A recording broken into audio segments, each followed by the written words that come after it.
사순절 첫째 주일 우리에게 주시는 하나님의 말씀은 이사야 58장 6절로부터 12절의 말씀입니다.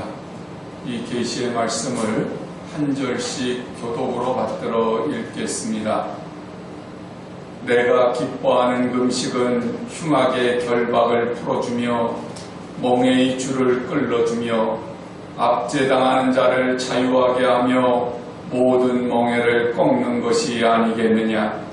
또 주의 자에게 내 양식을 나누어주며 미래하는 국민을 죄를 지으며 헐벗은 자를 고난주며 또 내 공력을 하여 스스로 숨지 않는 것이 아니겠느냐. 그리하면 내 빛이 새벽같이 비칠 것이며 내 치유가 급속할 것이며 내 공의가 내 앞에 행하고 여호와의 영광이 내 뒤에 호위하리니.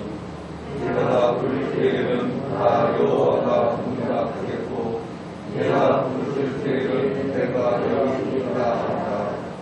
만일 내가 너희 중에서 멍에와 손가락들과 험한 말을 제하여 버리고 줄인 자에게 내 심정이 동하여 괴로워하는 자의 심정을 만족하게 하면 내 빛이 흑암 중에서 떠올라 내 어둠이 낮과 같이 될 것이며 여호와가 너를 항상 인도하여 내 말을 못해서도 내 영혼을 만족하게 하며 내 혀를 견고하게 하리니 너는 물된 동산을 갖겠고 물이 끊어지지 아니하는 샘을 갖게 될 것이다.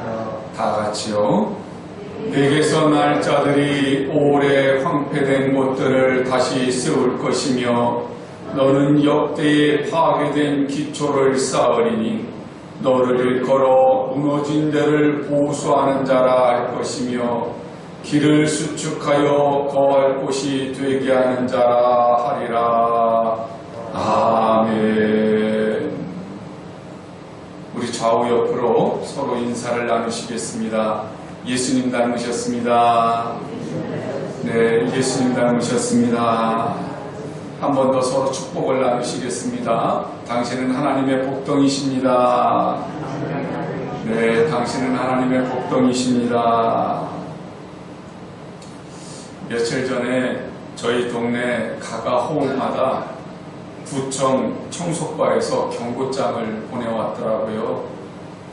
그 경고장 내용이 뭐냐면 음식물 쓰레기를 무단 투기하면 벌금을 낸다는 거예요. 그러니 함부로 버리지 말라고 그러면서 사진을 이렇게 찍어서 경고장을 보냈는데 그 사진을 가만히 보니까 어디서 제가 많이 눈에 익어요. 그래서 가만히 자세하게 봤더니 제가 늘 차를 세우는데 거기서 얼마 떨어지지 않은 밭둑이 있어요. 그 밭둑이에요. 처음에는 거기에 누가 귤 껍질 조금씩 갖다 버리고 사과 껍질 조금씩 갖다 버려서 그냥 거기 버리고 난 뒤에 얼마 안 있으면 이제 이것들이 썩어서 없어지기도 하고 뭐 짐승들이 불어가기도 하고 그래서 없어졌었는데 그렇게 조금씩 누군가가 갖다 버렸더니 이제는 사람들이 먹다 남은 그 음식물을 마구 갖다 버리기 시작을 했던 거예요.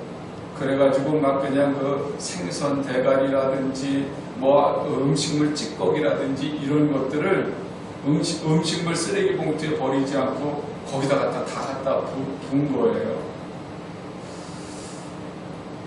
가만히 생각해 보니까 우리 마음도 그런 것 같아요. 처음에는 별거 다닌 것 같은 죄가 내 마음속에 있었는데 이 별거 다닌 작은 그 죄악들이 괜찮아 나 스스로가 이 정도는 괜찮아라고 용납을 했더니 점점 더 크고 더 많은 죄들이 내 양심을 갉아먹고 내 양심을 멍들게 하고 그리고 점점 내 양심이 굳어지게 만들게 하는 것들을 우리들이 쉽게 체험할 수 있습니다. 그래서 우리가 신앙생활을 한다고 하는 것은요, 이렇게 내 양심이 무뎌지지 않도록 조그만 죄라도 내 마음속에 생겼을 때 얼른 회개하고 하나님 앞에서 내가 정직하게 서도록 할 때 그때 내 마음이 깨끗해지고 내가 하나님의 은혜의 말씀을 듣게 될 때마다 더 기쁘고 그리고 행복해질 수 있는 거거든요. 그렇지 않으면 우리들이 하나님 앞에서 은혜 받았다고 얘기하면서도 점점 이 양심이 굳어져 가기 시작하면 그 신앙생활이 가짜가 되어버릴 수밖에 없어요. 아담과 하와가 하나님 앞에 범죄를 하지요. 선악과를 따먹었어요. 그들이 잃어버린 게 뭐예요? 네가 정령 죽을 거다. 하나님이 그렇게 말씀하셔서 그들이 생명을 잃어버리는데 그 생명을 잃어버리는 근본이 뭡니까? 그것은 바로 하나님의 형상을 잃어버리는 거예요. 하나님의 형상이라고 말하면 우리가 이렇게 가지고 있는 이 모습, 이 육신적인 모습을 하나님의 형상이라고 말하는 것이 아니고요. 하나님의 속성을 말해요. 정의, 공의, 진실, 거룩함, 사랑하는 것, 이런 것들이 다 하나님의 속성이거든요. 우리를 창조하셨을 때 하나님께서는 당신을 닮은 사람으로 창조하셨기 때문에 우리가 그렇게 하나님의 속성을 갖게 하셨어요. 그런데 하나님 앞에서 범죄함으로 말미암아서 그 하나님의 속성이 완전히 무너져 버렸는데요. 그 무너져 내린 것 가운데서 가장 큰 게 뭐냐면 사랑이라고 하는 속성이 무너져 버렸습니다. 사실 정의, 공의, 진실 이런 것들이 다 어디를 기반을 두고 있냐면 사랑을 기반으로 두고 있는 거였거든요. 그런데 사랑이 고장나 버리니까 아담에게서 어떤 일이 갑자기 생겨요. 그동안에는 하와를 향해서 내 뼈 중에 뼈요, 내 살 중에 살이라고 그러면서 아주 자기의 마음을 다한 사랑이 범죄한 이후에는 하나님이 주신 저 여자로 인해서 내가 선악과를 먹었다고 핑계를 대는 것으로 바뀌어져 버리는 것을 볼 수 있어요. 사랑이 무너져 버리니까 핑계가 생겼어요. 핑계가 생기니까 그 다음에는 뭐가 나올까요? 미움, 시기, 질투 이런 것들이 자꾸 이제는 쌓이기 시작을 하죠. 그것이 어디를 보면 나타나냐면 아담과 하와가 이제 가인과 아벨이라고 하는 자녀들을 두었습니다. 그런데 가인이 아벨을 돌로 쳐 죽이죠. 이유가 뭐예요? 하나님께서 자기의 제사는 받지 않고 자기 동생의 제사를 받았다고 하는 그 분노가 마음속에서 자리 잡고 있으니까 사랑이라고 하는 하나님의 속성이 무너져 버리니까 그 하나님의 속성이 사라져 버리니까 사랑이 없는 그 마음속에 무엇이 찼어요? 미움이 차요. 시기가 차요. 질투가 차요. 결국에는 살인을 하게 되는 결과까지 가져오게 돼요. 그래서 하나님 앞에 범죄한 사람이 하나님의 형상을 잃어버리는 그 순간부터 사람은 무엇이 생겼냐면 하자가 생겼어요.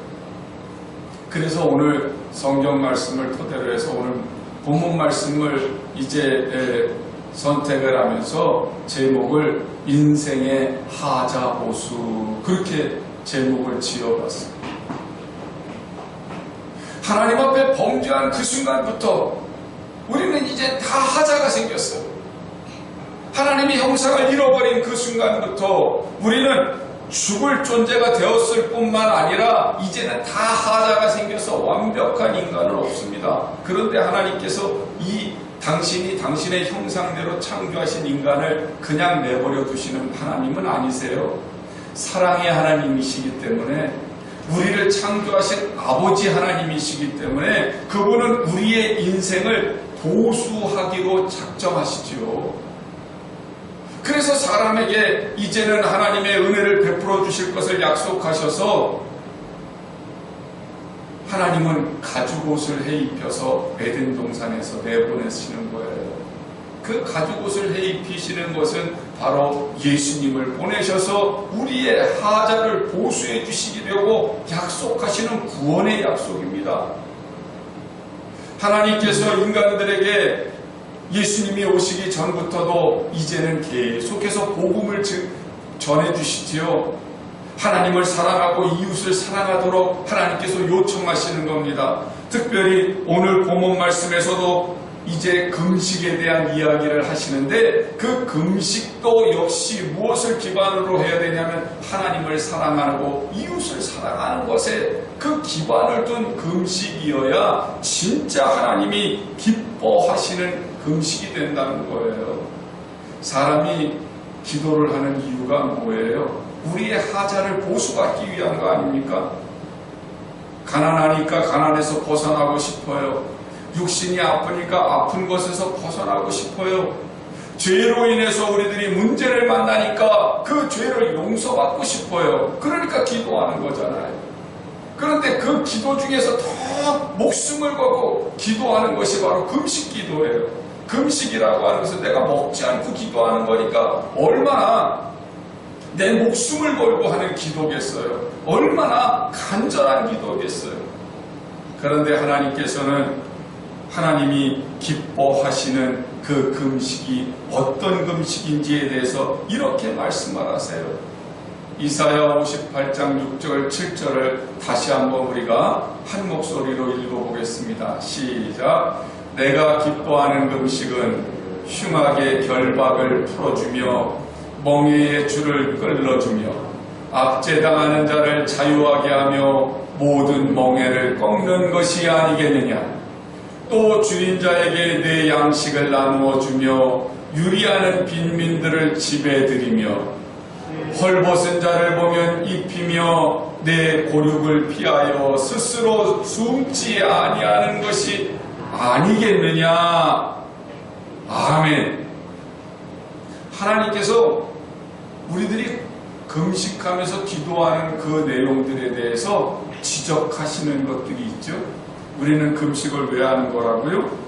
내 성공을 위해서, 내 건강을 위해서, 내 부귀영화를 위해서, 때로는 내 억울함을 풀기 위해서. 하나님 어째서 나를 몰라주십니까? 어째서 내 기도에 응답하지 않으십니까? 그러면서 이제 우리는 하소연하는 기도를 할 때가 굉장히 많아요. 이 모든 것들이 지금 나를 중심으로 해서 내 욕심에서, 내 탐심에서 나오는 것들을 요구하는 것들이잖아요. 이스라엘 백성들의 그 금식도 역시 마찬가지였어요. 자기들의 하자 보수를 위해서 하나님, 나는 하나님 닮기를 원합니다. 하나님의 사랑을 갖기를 원합니다. 이웃을 사랑하기를 원합니다. 그러면서 하나님이 원하시는 그 기도를 했더라면 얼마나 좋았을까요? 그런데 이스라엘 백성들 역시 우리랑 똑같이 자기 욕심을 채우고 자기 꿈을 이루고 자기의 억울함을 풀기 위해서 하나님 앞에 부르짖는 거예요. 그랬더니 하나님은 이런 금식은 형식적인 믿음의 금식이라는 겁니다. 표현이 그래서 그렇지 이런 금식은 듣겠다 듣지 않겠다 안 들으시겠다는 거죠.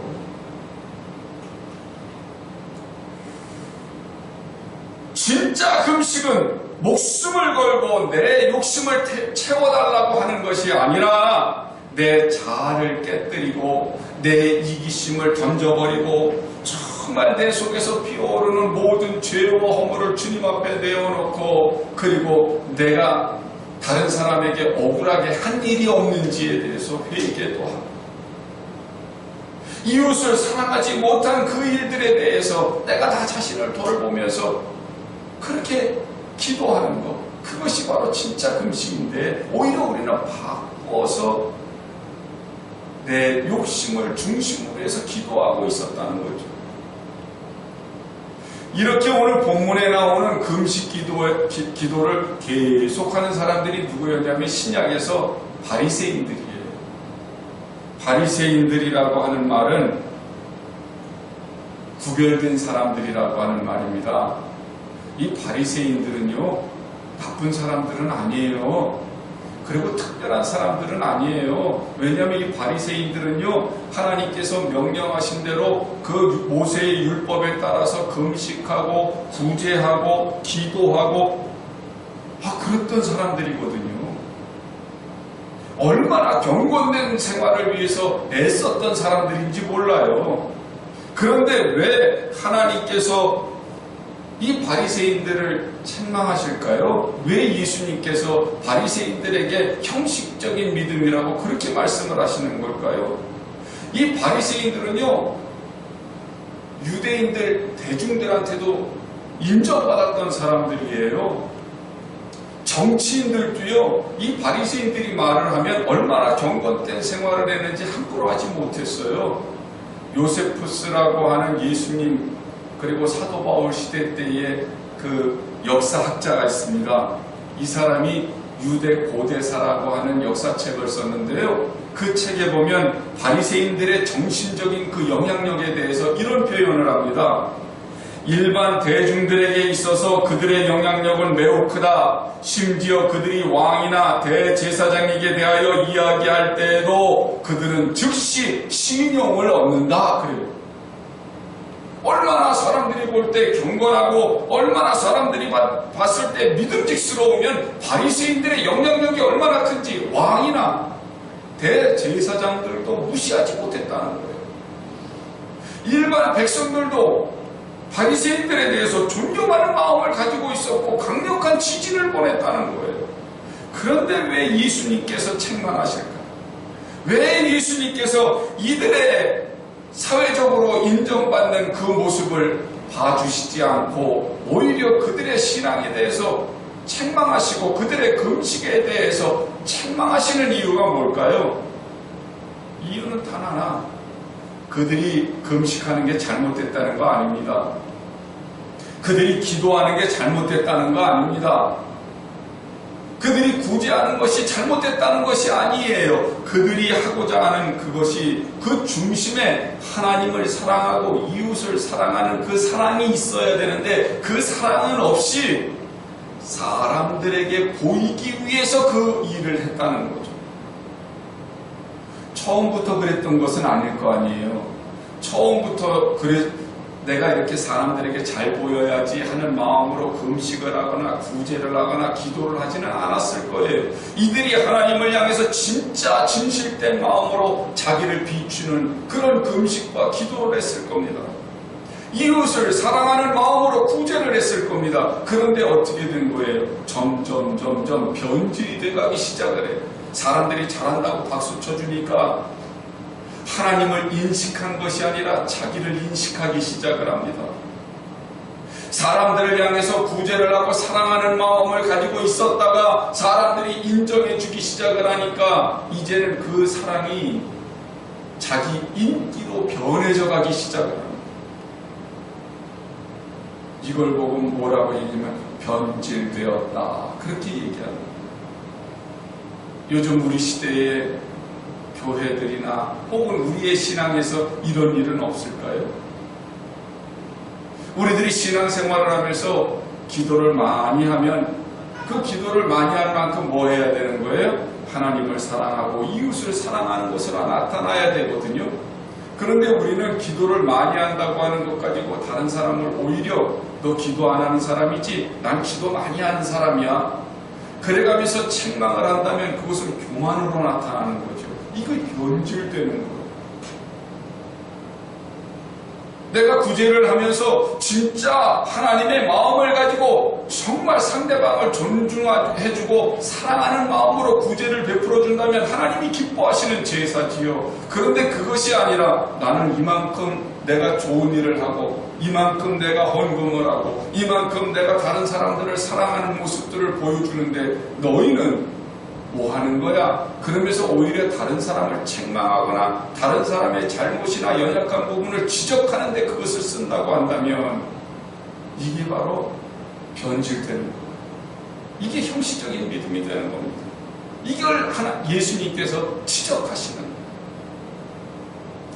누가복음 18장 10절로부터 14절에 보면요. 두 사람이 기도를 하려고 성전에 올라왔습니다. 한 사람은 바리새인이고 한 사람은 세리예요.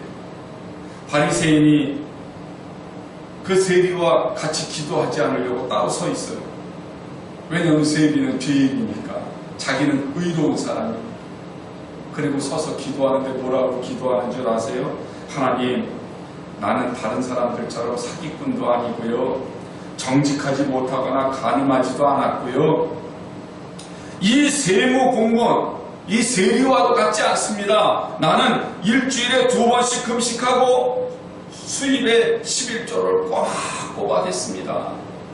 하나님 저 잘했지요? 그리고 기도합니다. 그런데 세리는 감히 하늘을 우러러 자기가 기도하지를 못하고 고개를 숙여가면서 가슴을 치면서 기도를 합니다. 하나님, 이 죄인을 불쌍히 여겨주시옵소서.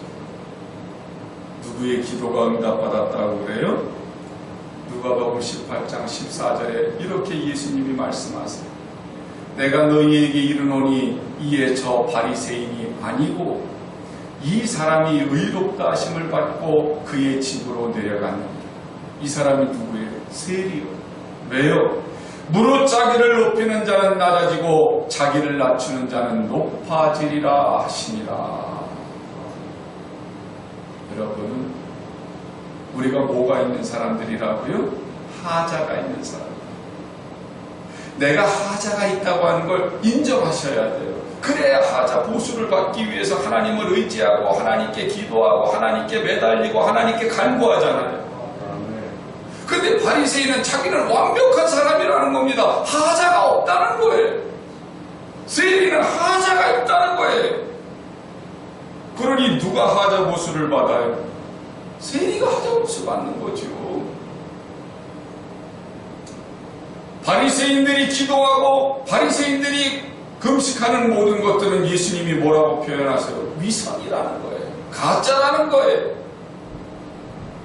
교만하고 오만하기 때문에 그들은 결코 주님 앞에서 인정받지 못했다고 그렇게 말씀을 하세요. 예수님이 오신 목적은 우리 하자 많은 인생을 구원하시고 풍족하게 하시기 위해서 오신 거거든요. 요한복음 10장 10절의 말씀을 보면 도둑이 오는 것은 도둑질하고 죽이고 멸망시키려는 것뿐이요 내가 온 것은 양으로 생명을 얻게 하고 더 풍성히 얻게 하려는 것이다. 그래요. 할렐루야. 예수님은 가시는 곳마다 병든 사람 고쳐주셨어요. 죽은 자가 살아났어요. 죄인들이 회개했어요. 귀신에게 붙들린 자가 자유함을 얻었어요. 예수님이 그들을 고치실 때 무엇으로 고치십니까? 무엇으로요? 사랑으로요. 예수님이 그들을 고치실 때 무엇으로 고치냐면 사랑으로 고치세요. 예수님의 사랑을 받아들이는 것을 예수님은 뭐라고 그러세요? 믿음이라고 그러셨어요. 예수님이 사랑을 주셨을 때 그들이 예수님의 사랑을 받고 그 사랑을 받음으로 말미암아 구원받았을 때 예수님은 뭐라고 표현하시냐면 네 믿음이 너를 구원하였다 그렇게 표현하세요. 우리가 만약에 예수님을 닮아서 이웃을 사랑하고 섬기고 정말 하나님을 진심으로 사랑한다면 이것이 내가 구원받은 증거예요. 하자 보수되고 있는 증거라는 말이죠. 하자 보수의 목적이 뭡니까? 잃어버린 하나님의 형상을 회복하는 것. 그러니까 지금도 우리는 하자 보수를 지금 받고 있는 중이에요.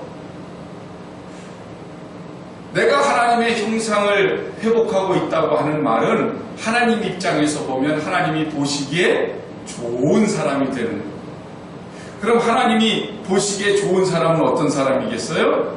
하나님의 사랑으로 가득한 사람이 하나님이 보시기에 좋은 사람이 되는 거죠. 그래서 성경은 우리에게 뭐라고 말씀하시냐면 내 목숨을 다하고 뜻을 다하고 성품을 다하고 온 마음을 다해서 주 너희 하나님을 사랑하고 내 이웃을 내 몸과 같이 사랑하라. 그렇게 말씀하세요.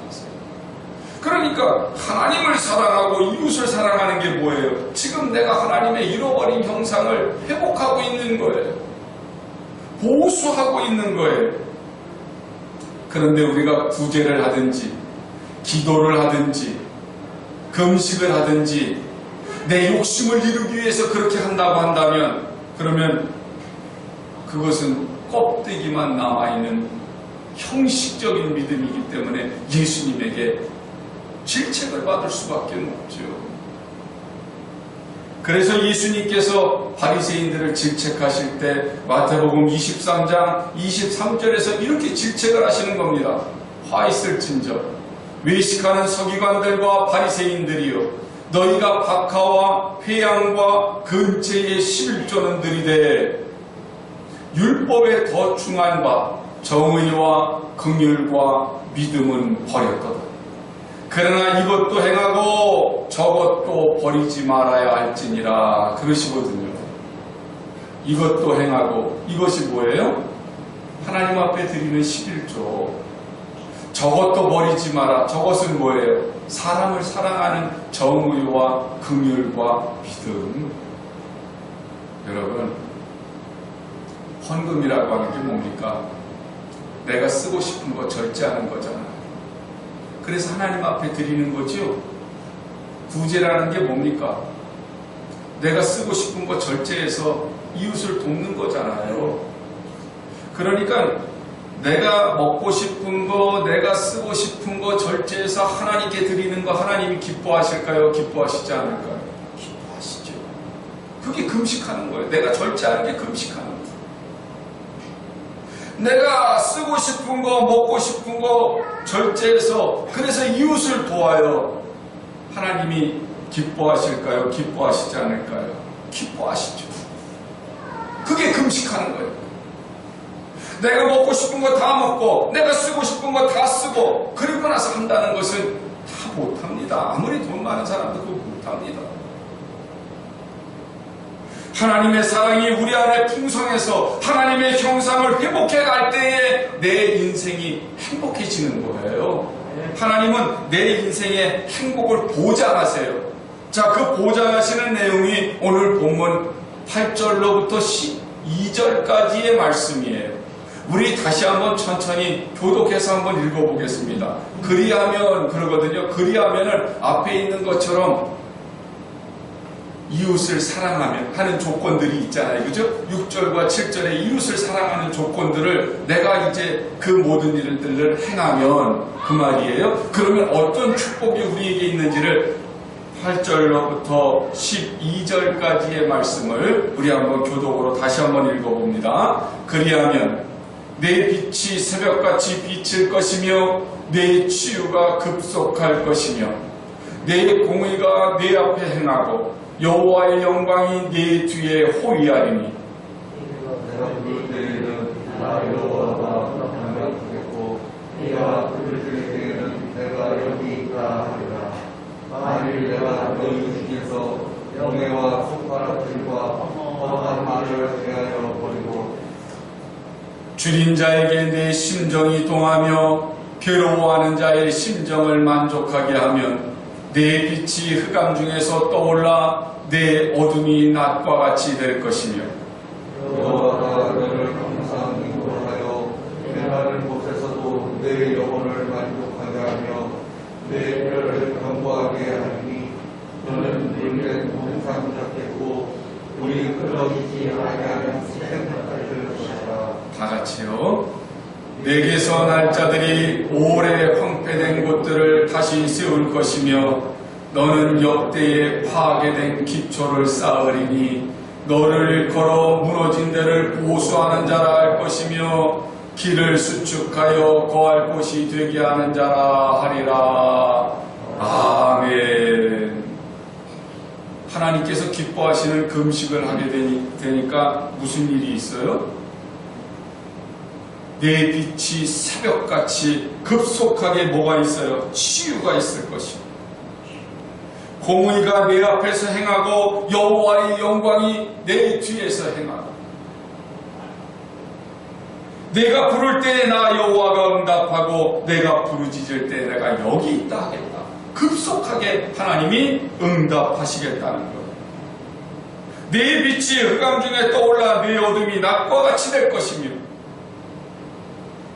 형통하고 앞날이 환하게 열려지는 거지요.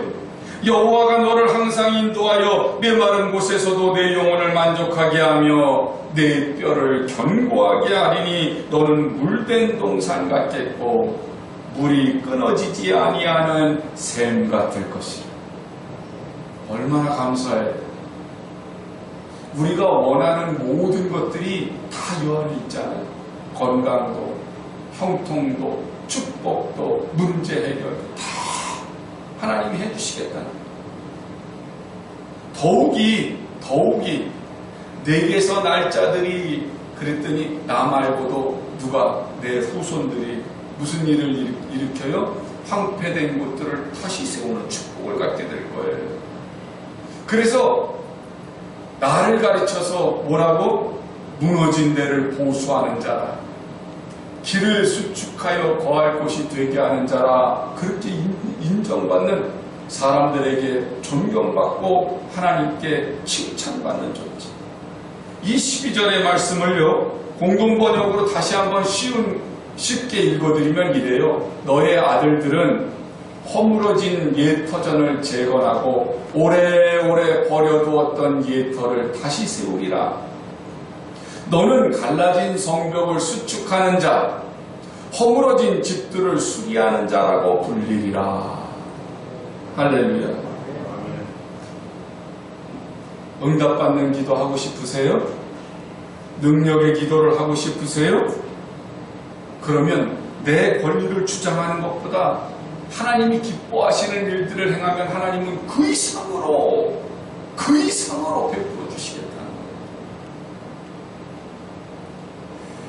우리 인생을 고쳐주실 뿐만 아니라 예수님처럼 세상과 많은 사람들을 고치는 사람이 되게 그렇게 만들어 주시겠다는 거예요. 로마서 13장 8절의 말씀을 보면 피차 사랑의 빛 외에는 아무에게든지 아무 빛도 지지 마라. 남을 사랑하는 자는 율법을 다 이루었느니라 그러거든요. 성경 말씀에 나오는 모든 계명의 핵심이 뭐라고요? 사랑이에요. 그러니 사랑의 빛 이외에는 지지 말래요.